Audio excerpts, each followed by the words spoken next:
Hello दोस्तों, तो एक बार फिर से स्वागत है आप सभी का अपने यूट्यूब चैनल एसबी एकेडमी में। तो दोस्तों, आज प्रोग्रामिंग इन सी की दूसरी क्लास लेके आ चुके हैं।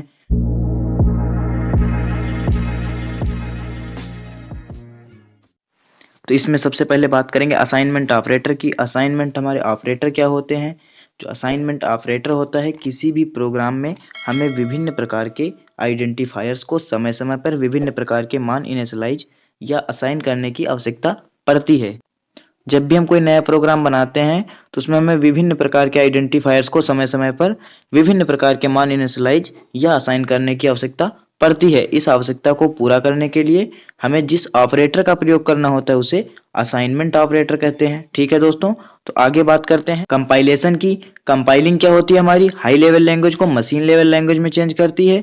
जहां बात करें सी प्रोग्रामिंग की, तो सी प्रोग्रामिंग के दौरान सोर्स प्रोग्राम को कंपाइलर के द्वारा कंपाइल किया जाता है। इस प्रक्रिया के दौरान सारा कोड जांचा जाता है तथा इसे कंप्यूटर के समझने योग्य कोड में बदला जाता है। वही बात, यानी उसको उस लैंग्वेज में चेंज किया जाएगा 01 में, जो हमारा कंप्यूटर समझ सकता है। कंप्यूटर क्या समझ सकता है, 01। इसके पश्चात इसे एक अन्य फाइल में रखा जाता है। इसे ऑब्जेक्ट कोड कहते हैं। फाइल का नाम वही रहता है, परंतु इसका विस्तारित नाम .obj होता है। अब यदि प्रोग्राम में कोई त्रुटि होती है तब सोर्स कोड में बदलाव करके फिर से कंपाइल करते हैं। यह प्रक्रिया तब तक चलती है जब तक प्रोग्राम सही कंपाइल नहीं हो जाता है। दोस्तों, अब बात करते हैं एग्जीक्यूशन की। तो एग्जीक्यूशन क्या होता है, यह सी प्रोग्रामिंग का सबसे अंतिम चरण है। इसके अंतर्गत .exe फाइल को रन किया जाता है। यह फाइल अपने आप में स्वतंत्र फाइल होती है जिसे किसी अन्य फाइल की मदद के बिना रन किया जा सकता है। अन्य कंप्यूटर पर कॉपी करके आसानी से रन किया जा सकता है। यानी इस फाइल को हम कॉपी करके दूसरे कंप्यूटर पर भी आसानी से रन करा सकते हैं। आगे बात करते हैं ऑपरेटर्स की। तो ऑपरेटर्स हमारे क्या होते हैं, किसी भी प्रोग्रामिंग भाषा में प्रयोग किए जाने वाले ऑपरेटर्स वे संकेत होते हैं जो कि कंप्यूटर को गणितीय अथवा तार्किक गणनाएं करने के लिए निर्देशित करते हैं। यानी कंप्यूटर को गणितीय या तार्किक गणनाएं करने के लिए सिग्नल देते हैं या इंस्ट्रक्शंस देते हैं। इनका प्रयोग परिवर्तनांक अथवा संख्याओं के साथ किया जा सकता है। प्रोग्रामिंग भाषा सी में निम्नलिखित 6 प्रकार के ऑपरेटर्स होते हैं। तो आइए जानते हैं वे हमारे कौन से 6 ऑपरेटर्स होते हैं। नंबर 1, अंकगणितीय ऑपरेटर्स। उसमें हमारा आता है एडिशन, सब्सट्रैक्शन, मल्टीप्लिकेशन, डिवीजन और मल्टीप्लिकेशन। ठीक है दोस्तों, अब बात करते हैं संबंध सूचक ऑपरेटर्स की, यानी रिलेशनल ऑपरेटर्स। रिलेशनल ऑपरेटर्स हमारे क्या होते हैं, जो किन्हीं दो चीजों के बीच में कोई ना कोई रिलेशन बताते हैं हमको। जैसे यहाँ पर देख सकते हैं, एक हमारे यहाँ पर ऑपरेटर्स दिए हुए हैं और इधर उनकी मीनिंग लिखी हुई है। ठीक है दोस्तों, तो जैसा कि आप देख सकते हैं, इसमें हमारा ये है इज लेस देन। ये जो हमारा रिलेशन बताएगा क्या, कि इज लेस देन, और ये बताएगा इज लेस देन और इक्वल टू, और ये बताएगा इज ग्रेटर देन, और ये इज ग्रेटर देन और इक्वल टू, और ये इज इक्वल टू, और ये जो हमारा एक्सक्लेमेटरी और इज इक्वल टू का साइन लगा है ये बताएगा इज नॉट इक्वल टू। ठीक है दोस्तों, अब बात करते हैं तार्किक ऑपरेटर्स की, यानी लॉजिकल ऑपरेटर्स हमारे क्या होते हैं।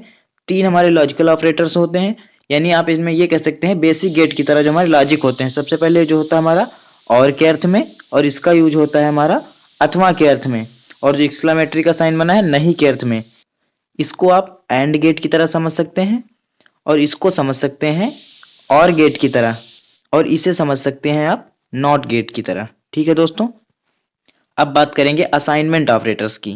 तो इसका सामान्य सूत्र निम्न प्रकार है। दोस्तों, ये इसका लिखा हुआ है, इसका सामान्य सूत्र निम्न प्रकार है, variable is equal to expression upon value. और 5वें ऑपरेटर की बात करें तो इंक्रीमेंट एंड डिक्रीमेंट ऑपरेटर्स। ये देखिए, आप देख सकते हैं इंक्रीमेंट और डिक्रीमेंट ऑपरेटर्स के बारे में। जैसे कि आप यहाँ पर देखिए एक्स प्लस प्लस सेमीकोलन लिखा हुआ है, एक्स की post increment.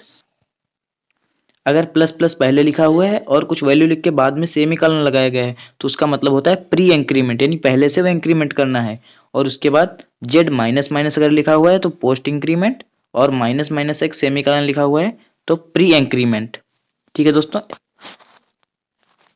X is equal to X plus one अथवा X plus plus comma plus plus X. ठीक है, वही चीज है हमारी, X is equal to X minus one अथवा X minus minus comma minus minus X, वो भी वही चीज है हमारी, चाहे X is equal to X minus one लिखें या हम इसको ये लिखें। ठीक है दोस्तों, वहीं अब बात करते हैं कंडीशनल ऑपरेटर्स की। तो इसका सामान्य सूत्र निम्न प्रकार है, कंडीशन यानी हमारी क्या कंडीशन बन रही है, वैल्यू 1 इनपुट करेंगे, ठीक है, और रेशियो दूसरी वैल्यू लिखेंगे, फिर सेमीकोलन लगा देंगे।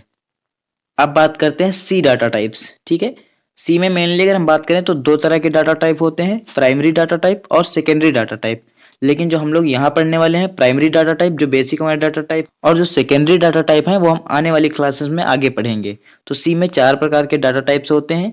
ये हमारे बेसिक डाटा टाइप हैं जो प्राइमरी डाटा टाइप के अंतर्गत आते हैं। तो पहला हमारा इंट यानी इंटीजर वैल्यू को स्टोर करने के लिए इंट का यूज करते हैं।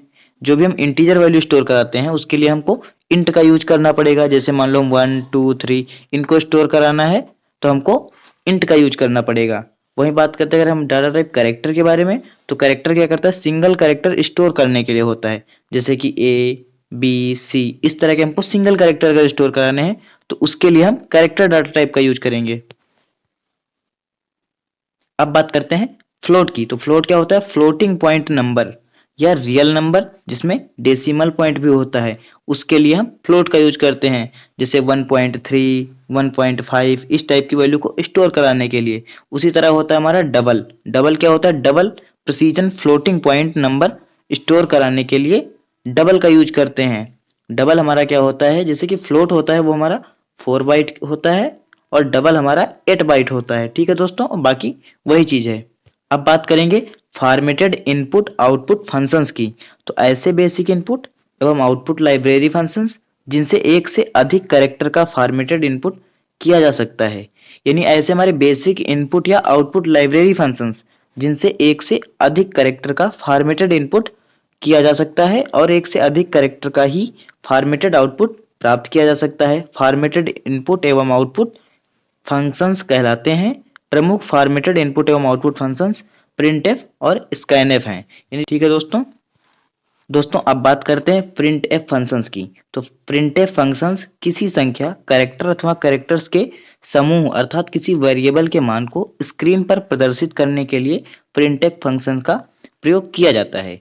जो प्रिंटफ फंक्शन होता है वो किसी भी वेरिएबल के मान को स्क्रीन पर डिस्प्ले करने के लिए, ठीक है, अगर कोई भी वैल्यू उसको डिस्प्ले करना है तो उसके लिए हम प्रिंटफ फंक्शंस का यूज करते हैं, ठीक है दोस्तों। इस फंक्शंस को